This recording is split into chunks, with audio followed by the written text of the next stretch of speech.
You spend the whole day busy, running from one thing to the next. But when evening comes, almost 70% of your time has vanished, and you've got nothing real to show for it. So you say it again, that same tired line. I just don't have time. Annoying, isn't it? Here's the hard truth. It's not your fault. It's how your brain is wired. Every time you try to juggle two things at once, your brain pays a hidden switching tax, and it quietly bleeds your best hours dry. But what if you could break that loop? In Japan, the sharpest students and professionals carry enormous workloads, and they stay calm while doing it. They control their time with almost surgical precision. And no, they're not grinding harder than you. They're just being smarter about it. You don't have to dig through 500 research papers. I already did the digging. Here are 5 science-backed Japanese time habits they use to own their day without burning out over and over. Let's go through them one by one.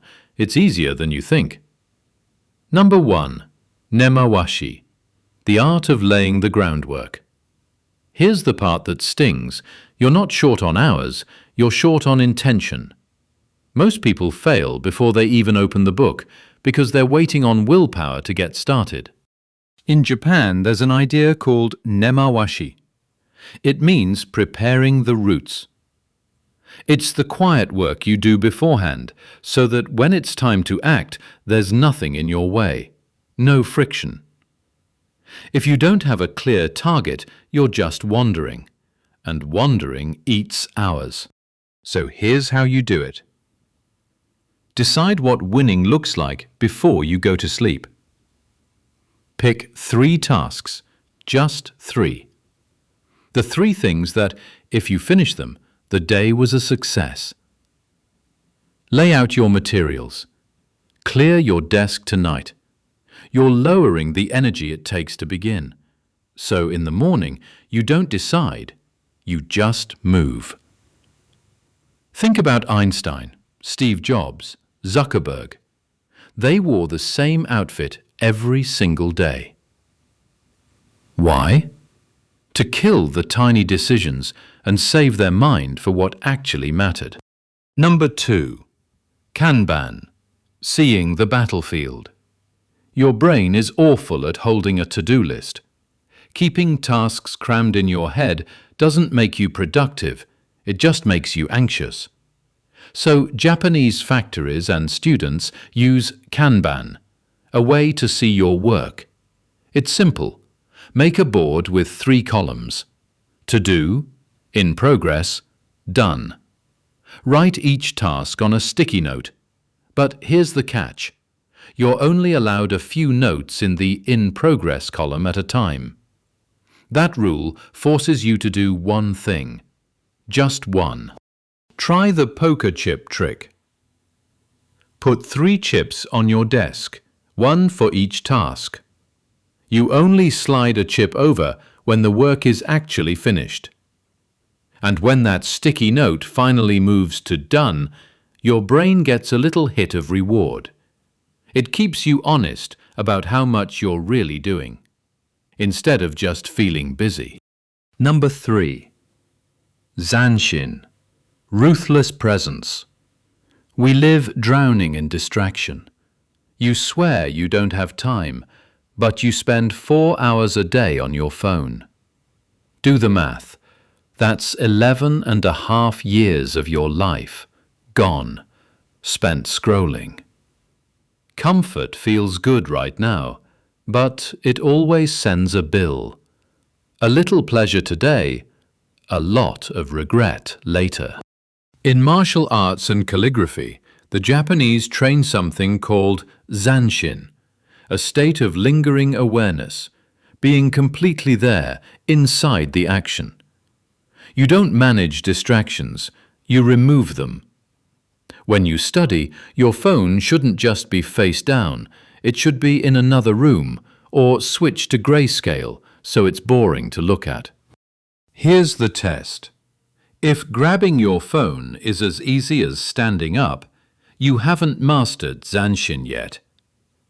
Every time you switch contexts, you're chipping away at your own attention. So practice it.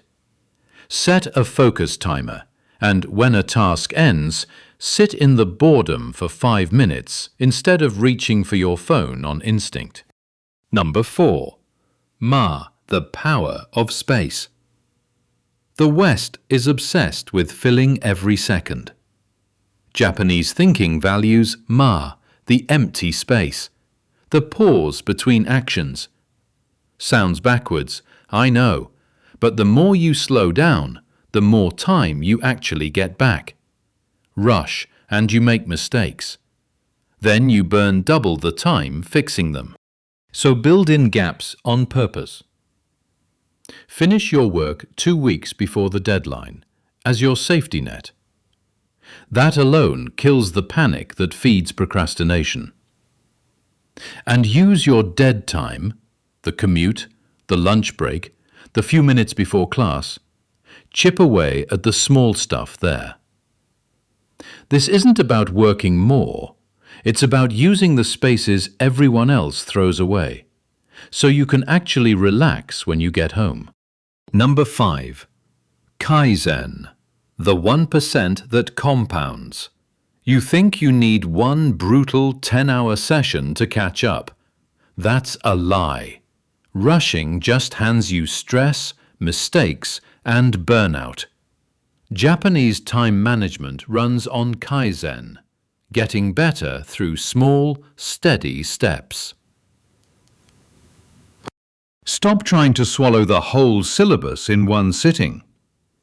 Instead of a 15-hour cram, aim for a focused 30 minutes every single day.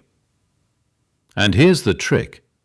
Don't picture study for an hour. Picture one tiny step. Not study. Just solve one math problem. That's it. That's how you tap into the compound effect.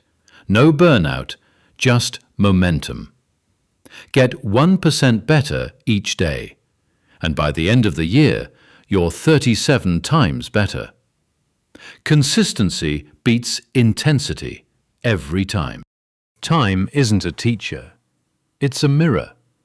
It shows you exactly what you care about. You can keep complaining you have no time while you scroll into the night, or you can face it. You don't need more hours. You need more intention. So track your time for 1 week. If you don't measure it, you can't manage it. Cut the short videos that quietly swallow your days. Treat your time like money. And every time, ask yourself one question. Is this worth my life? Because that's exactly what you're spending. The top 1% already chose. They spend their time on purpose, while everyone else just watches the clock. Now it's on you. Pick one principle, Kaizen or Nemawashi, and use it today. Not someday, today. Don't just sit there and nod. Act. Change your life, one small, deliberate step at a time. It really is the easy way.